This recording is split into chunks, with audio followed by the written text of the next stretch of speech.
everybody, and welcome back to another reading vlog. And this week, very excited, we are going to continue something from Bookmas, and I thought this might be a good idea because I think there are two very different books left in these packages. During Bookmas we read wrapped books, and I still have two left that I haven't, so I thought we could read them this week. We're almost at the end of January. Or I'd say the middle of January, but we're in the middle of January. I don't know, is it still normal? I still have my Christmas decorations up. I'm actually going to take them down after I filmed this intro, but I thought it would be fun. So let's unwrap both of them so we know exactly what we're reading. But I thought it would be, well, it would be better for me to just unwrap both of them. I guess it would be more excited for you to see me as I read them. So maybe I'll split them up. I don't know. We'll see. So the first book,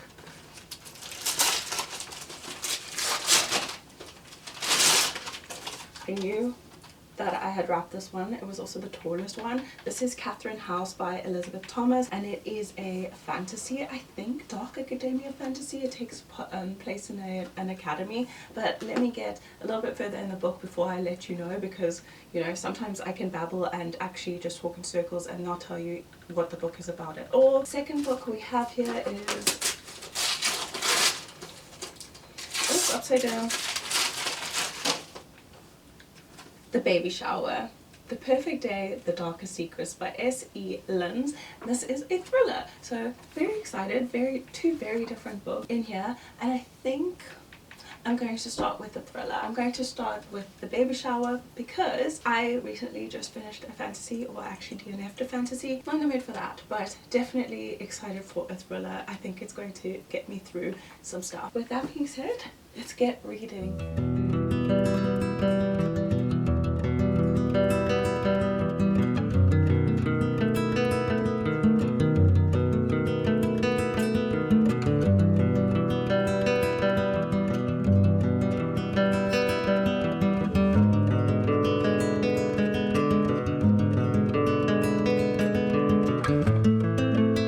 Friends, if I have something in my teeth, I just had lunch and I just thought I'd check in quickly before I get further into this book. I've reached page 116, chapter 16 over there, and it's a weird book. It's really weird. I don't know where it's going, but we have our main female character Jane, and the book starts off with her being in like a huge accident and some pedestrians or bypassers getting hurt in the process, but in the same breath she's scared of someone coming to off her, so she wants to off them first, but she has a broken leg. But anyway, then we jump back in time and she has this little friend group in her town, and she didn't have the best upbringing, so these friends are like closer to her than anything. It's like family. One of her best friends decides to bring a new female into the group, and I'm sure you can guess what happens there. This female is very suspicious. She kind of is undermining Jane at every single corner. She's turning everybody against Jane, so I don't know where it's going. And Jane also has I don't know, I can't remember what it was called, but she can't have children, and all she's ever wanted is children. Her best friend Sophie has fallen pregnant, and she's trying to be happy for her, but it's really difficult obviously because she wants a child of her own. So it's all going from there, and they're planning a baby shower for Sophie, but this Lexi girl who they've just brought in is so like suspicious. I know girls just like her who try to infiltrate and stuff, and usually they get away from it, but I would step away from the group, but Jane has no other options. But that's kind of how far I am. I think I'm going to read up to like maybe just over 50%, and then I'll come back and give you my other thoughts, because those are just my initial thoughts. I feel like we're still getting into the story and getting to understand it. Jane's husband as well is acting really suspicious, and I feel like Lexi's got something to do with it as well. I don't know why. I just feel like she's got it out for Jane. She'll stop at nothing, so we'll see. But I feel like the husband has something to do with Lexi as well, but I feel like her name is different. I don't know. It's just my suspicions right now, but we'll see where it ends up. But that's kind of what's going on. I don't know if that makes sense. I'm just rambling as well. My husband just went downstairs, so I thought I'd jump on camera quickly. That's why I look like a mess. I hadn't actually planned to come on camera right this very second, but anyway, I'll speak to you guys later.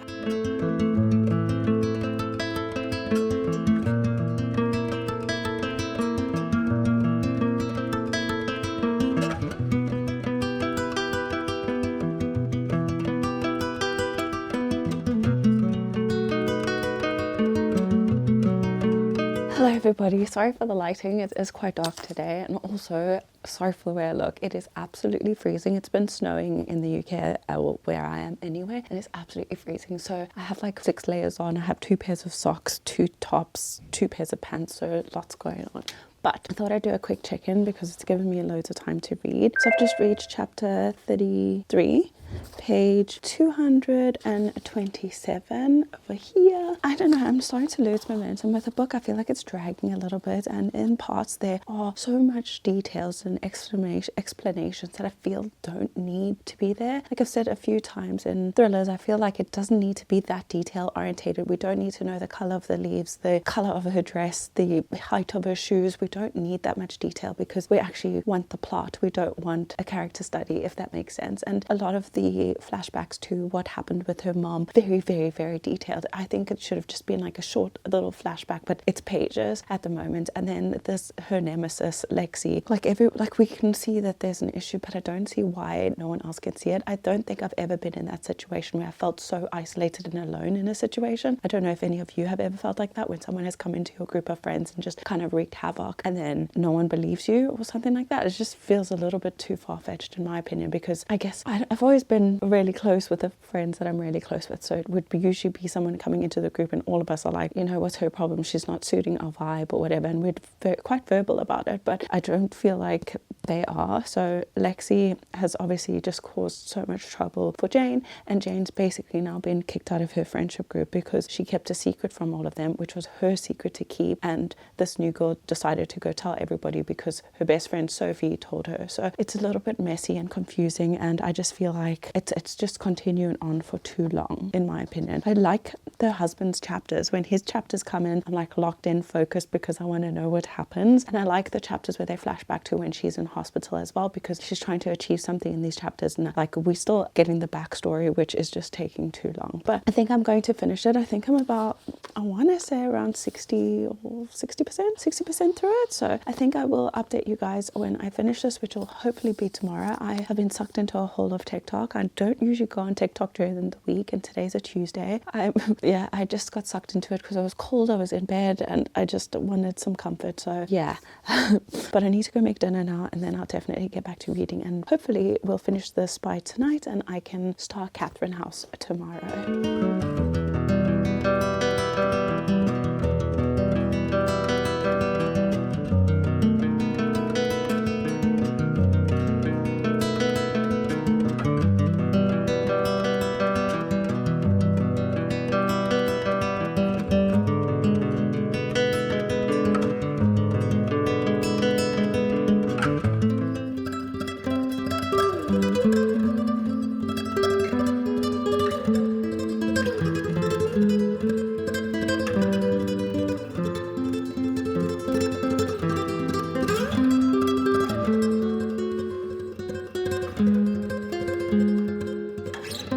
Everyone, I thought I would quickly catch up with you guys. I'm so sorry about the lighting. I'm literally using my monitor for a light source here, so excuse me. I'm planning to film a different video after this, so I'm setting up for that, but I thought I'd just quickly do this so that we can get that out the way. I finished the baby shower. I know I said I was going to finish it last night, but I actually finished it this morning. I had about 40 pages left this morning because I wanted to record a little bit of my reactions, but it ended up that I knew exactly what the plot twist was going to be. I knew who the main antagonist was, because the protagonist, we were just going over her trauma so many times. It was like the same little flashbacks that happened over and over and again. So for me, in my mind, I was like, it's definitely connected, because she was literally handing it to us on a silver platter. And I was like, no, surely not. That's too obvious. And unfortunately, it ended up being that. So I'm going to settle on a 3-star for this, which isn't bad. I would recommend it, especially if you like Frida McFadden. And like me, if you feel like Frida McFadden sometimes doesn't add enough details or it's too surface level, I think you would enjoy this because it goes into much more detail, a little bit too much at some points. I feel like it was a little bit too verbose, and like I said, these flashbacks went on for pages when they didn't need to, and especially since we already knew some of the other flashbacks that already happened, so like we didn't need repetition of that, in my opinion. So yeah, 3 stars. I would recommend, definitely. It wasn't too creepy, wasn't too scary. It was a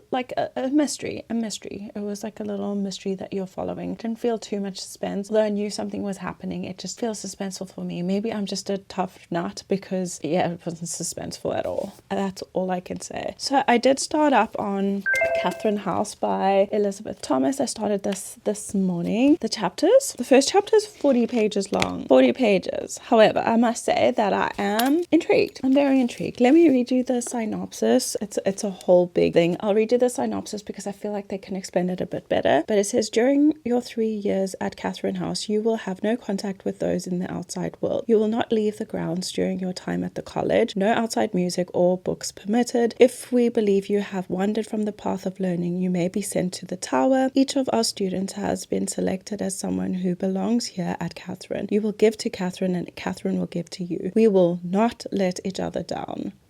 Ominous. Catherine House is a university like no other. Into its celebrated world steps Inez, a young woman who welcomes the school's isolation rather than its illustrious past. But as the gates close and Inez finds herself start to be inevitably seduced by its magnetic power, she begins to realize the question isn't why she chose to come to Catherine House, but why Catherine House chose her. Swirling with atmosphere and the subtle tingling of horror, Catherine House is a novel that will steal your heart and swallow you whole. So I don't know if it's dark academia, if it's fantasy, if it's horror. I'm not entirely sure. I actually made a couple of notes. We have met our main female character Inez, and then her roommate is called Baby or Barbara. Inez is weird. Like, it just starts off with her being really, really strange. Like, she always is waking up naked in different places. Like, the first scene, she wakes up naked in a bath after having a party, and her roommate comes in and they start chatting. She's just lying in the bath naked. We start off with them doing like orientation week, and then it's just like a few paragraphs of that, and then we move into the first week of college. Her first day of college, she like gets drunk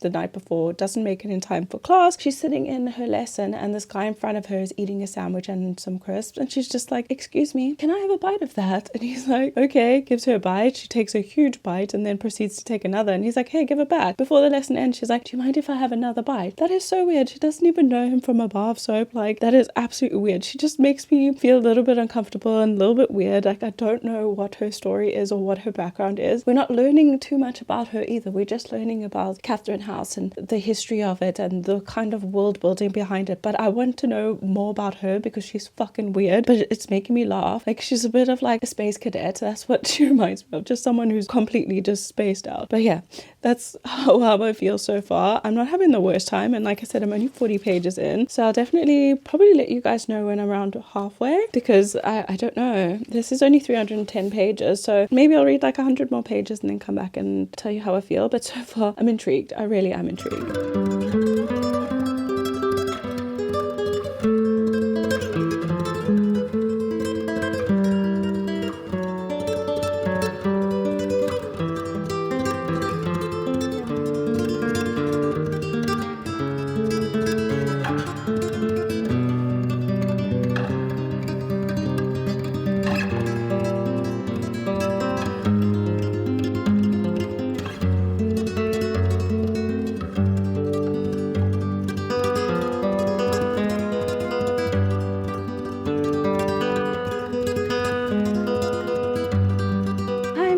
An update, and quite a big update to be honest. I am on page 245 over there, and I don't know the chapters. Obviously there's no chapter names. I don't think I said that, but there's, I mean, no chapter numbers, there are chapter names. So I'm on page 245. I just kept going because I wasn't completely sure about my feelings. I'm still not. I don't know how to feel about this book. It's so out of the realm of what I would normally read, and it's not bad, but it's not great either. So while I'm reading the book, I'm immersed in it and I want to know what's going on, and I keep turning pages, and the 40 pages per chapter, 30 to 40 pages per chapter, it feels fairly quick. But at the same time, when I'm not reading, I don't want to get up and actually pick up this book. I just don't feel like I want to be reading, but once I do read, I enjoy my time. I don't know what kind of genre I would even put this as, because I think it does have elements of dark academia, it has some elements of horror, it has some elements of like some fantasy, but ultimately it feels more like general fiction. It is like this girl just floating through life after something really traumatic happened to her. She clearly has PTSD and she doesn't know how to deal with it. So to deal with it, she is using alcohol and sex to feel something, or feel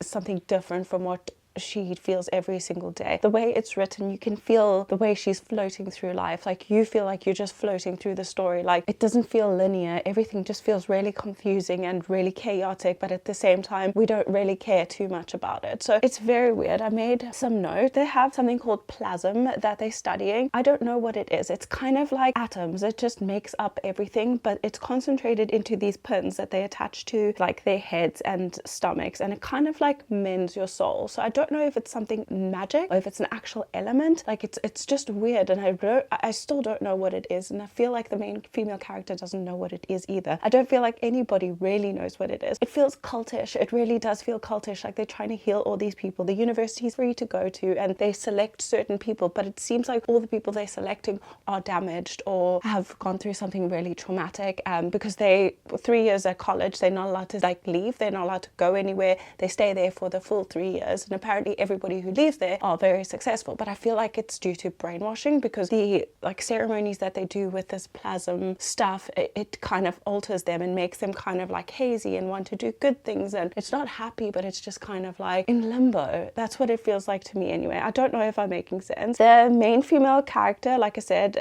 this is just what I wrote down, but I did say that the main female character, Inez, is literally just floating around no purpose because of something that happened in her past. She was failing all her classes, just gets drunk and sleeps around, which somehow this book kind of reminds me of Ninth House, just like the core elements of it, except the ghost, like the way Alex in that, or Galaxy Stern, the way she is just also floating through life, and she doesn't care, but yet she cares enough because she wants to be in the situation that she's in. She doesn't want to go back to what she was in her past. It feels similar. It's not as academic, it's not as overwritten. It's more like, I think she's just really depressed. I don't think she knows that she's depressed. I feel like she's really depressed and she just doesn't know how to deal with it. And then I wrote that I'm still confused at page 200, which I still am to this point. There is pretty much no plot, but it's just got really eerie vibes and a strange atmosphere, and the atmosphere is what's keeping me going. I'm not bored, but at the same time I'm not 100% compelled to pick it up. So that's kind of my feelings. I know that was a little bit of a ramble, but that's why I wrote it down, because it was so confusing, and as I was going through I was just like, what is going on? I don't understand. But then I read some reviews and a lot of people are saying that it's kind of just a plotless book, and it's kind of just having a look into this girl's mind who has PTSD and is trying to be different and is trying not to be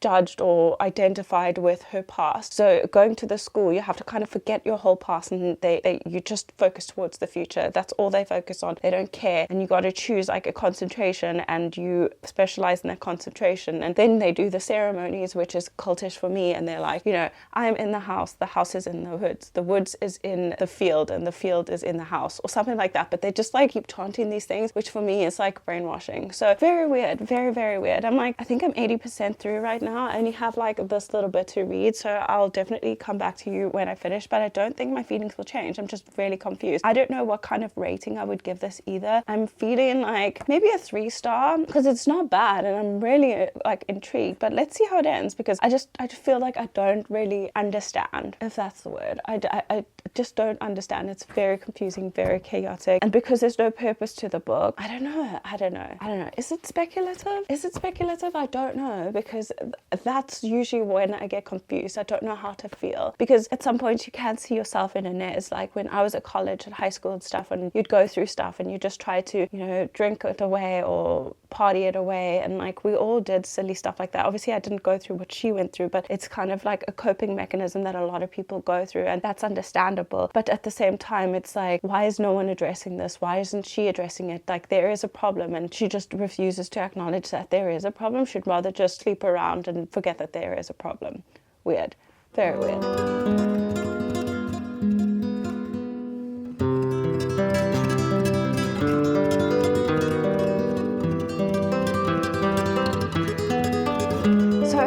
Finished Catherine House. I actually finished it last night, but I was busy today, so I didn't have time to check in with you guys. I think I'm going to settle on a 3-star, but I'm still not entirely sure on my feelings about the book. I don't know. I'm just so confused. I was laying awake last night thinking about it because I just didn't get it. There were little bits at the end that kind of clicked, like the fact that her boyfriend Theo kept saying to her that she's so beautiful and that she can stay young forever if she wants, and she can stay beautiful forever if she wants. And that ties into what happened to Barbara through the book, which was very confusing. It was described as like she had passed away, but we knew that she didn't because there was no after effect of that. And like, I don't know, everything was just so weird, so weird. It's the weirdest book I've ever read, and I don't dislike it. I actually had a good time reading it, and I liked being confused, but I would have loved at the end to have like a final resolution and just something, but it just left with like fade to white, and that was it, and that was the end. And I was like, okay, so 3 stars. So that means we had 2 3 stars in this video. Not bad, but I think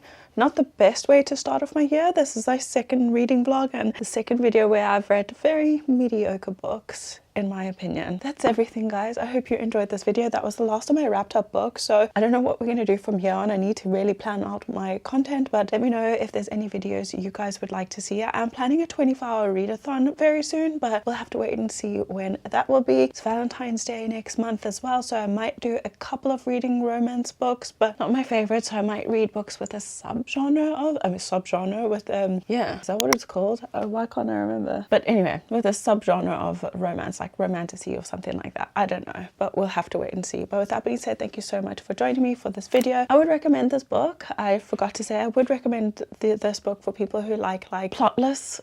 Plotless sounds rude, but books with no real plot and just more of a character study. So I would recommend it. And like I said, if you like Ninth House, you would like something like this. But yeah, that's it. See you guys next week. Bye, guys.